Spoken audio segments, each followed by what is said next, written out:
So why do we still use report cards? I mean, we're living in an era, in an age, in a time of some incredible innovation. We have unprecedented access to technology, and yet we still use this piece of paper to somehow condense all of our learning journey. And that piece of paper is something that can define us for years to come. I first started asking this question a few years ago when my son came home from school and was feeling pretty upset. You see, it was report card season, and what was normally a pretty proud moment for him, because he had always been a pretty good student, this time was different. You see, my son had received his first C. And as my wife tried to encourage him and say, it's going to be okay, it's still midterm, there's lots of opportunity for you to make it up next term, I was kind of awkwardly standing on the side, and I didn't know what to say, because to be perfectly honest, I wasn't a great student growing up, so a C was a very normal thing for me.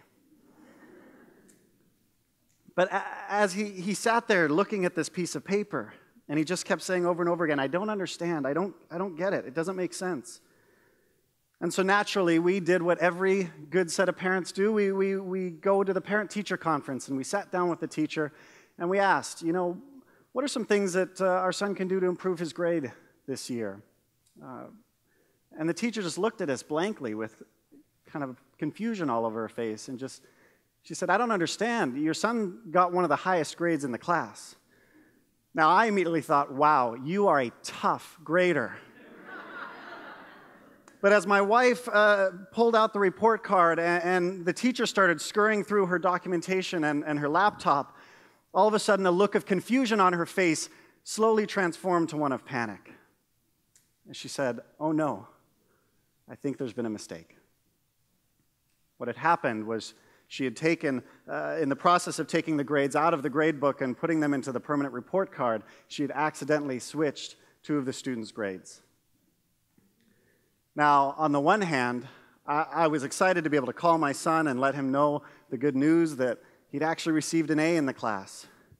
But on the other hand, I was feeling pretty bad for this other set of parents. Because I can imagine their refrigerator had already been plastered with that A. Proud parent bumper stickers affixed to every car. Grandma was making it rain $20 bills. And now, this teacher was going to have to sit down with these parents and explain that their child hadn't actually gotten that A. So it was on that long drive home that you would have thought that I would have felt some frustration or some concern or some anger. The fact that my son had been kind of beating himself up over this for the last 2 weeks. But to be honest, I was actually overwhelmed with empathy. You see, I grew up in an educator's household. My mom was a lifelong teacher, and so I remember firsthand the stress and the anguish that she went through as a teacher. I remember our kitchen table stacked with papers and documents and reports. In fact, it was the only time as kids we were allowed to eat in front of the TV, because we dare not go near that kitchen table. And so I remember coming down at night sometimes, late at night, and I'd see her poring over these documents, trying to condense them down into a handful of notes and comments and grades. And I remember her coming home from parent-teacher nights, sometimes feeling incredibly defeated, sometimes explaining with tears in her eyes how a set of parents was upset and frustrated with her because their child didn't get the perfect marks that they felt they deserved, and that somehow it was her fault that had happened. You see, my mom was an incredible teacher, but she was also a very honest one, and that wasn't always popular. And so, obviously, it was in this process of looking back on this and looking at my son's recent experience that it just got me to thinking, why hasn't this changed at all in the last 35 years? I mean, from the time that I was a child and watching my mom go through this process to now being on the other side of it as a parent, I can't see almost anything having changed from that time. And then it got me to thinking, what else in our world has gone this static for this long? This process bothered me fundamentally because it felt like it was just this ritual that was repeated over and over again.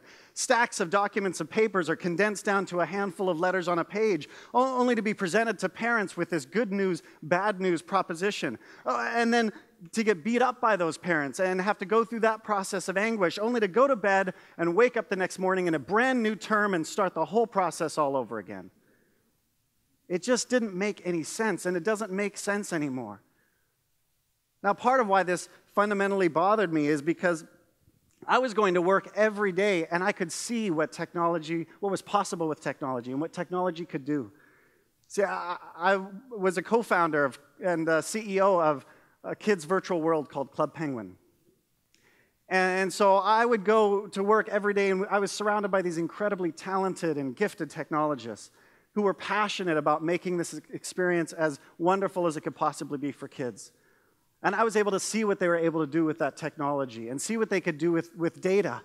And of course, because it was a kid's website, all the data was anonymized for privacy and security reasons. But there were still some incredible things that we could do. For instance, we would measure a child's gameplay and then make sure that we were matching them up with other children that were at their same level so they wouldn't have a bad experience. We could take and observe and measure kind of social patterns to be able to understand whether or not they'd feel most comfortable being put into a server that was filled with lots of penguins and crowds, or whether they should prefer to be in an environment that was a little bit more relaxed. And we would do some amazing things. We were experimenting with cross-referencing some of this data to be able to accurately predict the age of a penguin based on whether or not, based on their fine motor skills and their mouse travel and their game playing abilities, so that we could customize this experience and make it that much more powerful for them and to make it that much more meaningful. We use predictive data every single time we open up our phones and we turn on the map application. I mean, if you think about it, this application knows exactly where we are, where we're trying to go. It has local weather and local traffic patterns, and it can pinpoint down to the minute the most efficient way to get there. And we just are used to it by now. But contrast that with me for a second to what paper maps were like just a few years ago. I remember opening, you unfold this map that will never go back the same way again. You take a highlighter and you try to track the best route. If you want local weather and traffic, you better turn on the radio and hope that they give you something relevant. And don't even get me started on the incredible amount of communication skills required when your spouse is convinced that you're lost. But the reality is, our report cards, our methodology, the way that we're tracking student data, the way that we're communicating with parents is not that dissimilar to these paper maps. And so I asked the question, what else is out there? There has to be something else out there. Certainly this problem has been solved, and I'm just a tech guy who doesn't really know any better. And so I started digging in. In fact, I spent almost a year diving into and researching what tools and technology teachers were actively using in the classroom. And I got to be honest with you, I was pretty shocked and disappointed. Teachers are required today to use some of the worst software that I had ever seen. It's true. It's true. And so it's no wonder that there's sometimes a bit of hesitation when a new tool is released or a new opportunity for something is about to come out. Because let's face it, this software has not served you very well historically. So, what might be possible? What could be possible if we took some of the most incredible state-of-the-art technology that exists today and applied it in a way that truly served students and teachers and parents and administration, that really kind of captured all of that? What might that be like? Let's just dream for a minute, shall we? I like to dream. So, to start, the software would have to be beautiful. It would have to be easy to use, user-friendly, accessible anywhere on any device. It would need to be always on and available. This software would need to augment and enhance the work the teacher's doing in the classroom, not add on to it. And in fact, it should be freeing up time for them to spend more meaningful time with their students, not manually analyzing the data. I can imagine that this software would somehow be able to merge together the incredible qualitative data with photos and videos and audio recordings and merge that together with quantitative data of tests and quiz scores to build a three-dimensional picture and a tapestry of the learning that's taking place every day.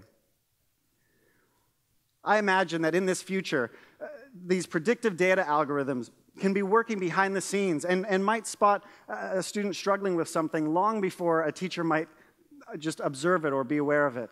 And it can highlight that to the teacher so that they can work to respond to it. And I imagine some of these same predictive algorithms might be working behind the scenes to be able to find some of the best resources available for that student and then custom recommend them for them. I imagine a future where a student doesn't have to wait around to wonder what their grade is, but they can track and understand how their learning is progressing in real time every single day. And they can be participating in that by uploading their work and being able to communicate directly with the teacher in the tool itself, not having to bombard them with emails or texts. And I imagine in this world, parents will be advocates and not adversaries.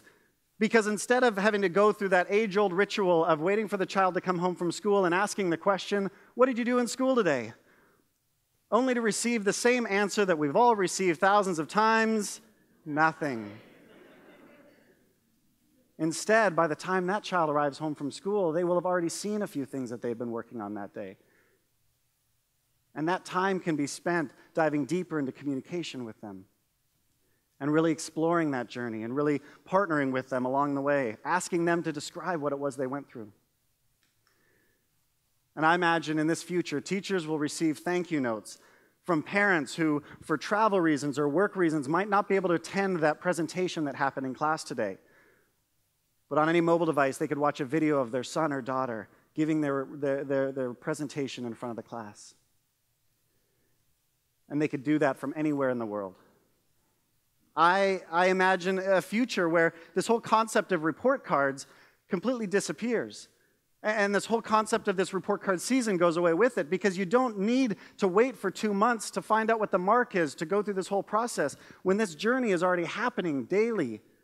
And so this idea that you're going to be wait for months on end to find out is instead replaced with those same months being spent diving in and working with the student at home. And parent-teacher conferences, these stressful situations for everyone, become instead just a celebration of the ongoing communication that has already been occurring. I imagine a future where these amazing, incredible, beautiful moments that happen every single day in a classroom don't have to be reduced down to a Scantron or letter on a page. And I imagine that these moments can be able to travel with a student year after year, term after term.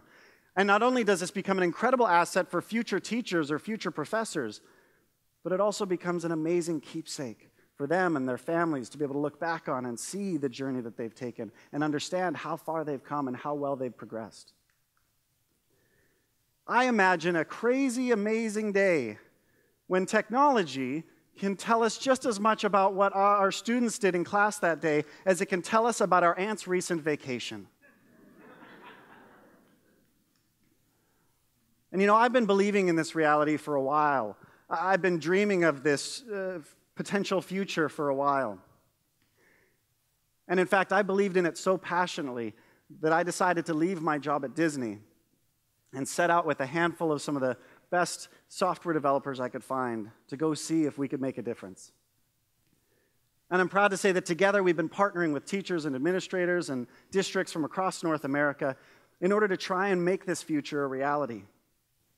And in the last couple of years, we've begun the process of rolling that out. And in fact, some of our earliest users are emailing us letters and notes of thank yous from parents as this is starting to unfold. And some of them are even beginning the process of letting go of that age-old report card season in favor of this new reality.